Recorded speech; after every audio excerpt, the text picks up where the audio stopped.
Ada seorang guru bertanya kepada muridnya, seandainya hewan bersekolah, kira-kira siapa yang paling sering terlambat? Coba kamu deh, pura-pura bu guru. Alasannya, karena jalannya lambat bu guru. Masuk akal, tapi masih belum tepat.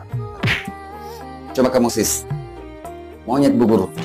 Alasannya, karena setiap ada pohon pisang yang dia lewati, dia manjat bu guru. Dia isi pisangnya sehingga telat ke sekolah. Oh, hampir benar. Iya. Sekarang giliran kamu, Sari. Kaki 1000 bu guru. Alasannya, coba bayangkan bu guru, kalau dia pakai sepatu dari kaki 1 sampai kaki ke 1000, itu butuh waktu beberapa jam. Sehingga pada saat dia memasang sepatu yang paling terakhir, itu orang-orang sudah pada pulang bu guru. Pintar kamu Sari. Sari puding.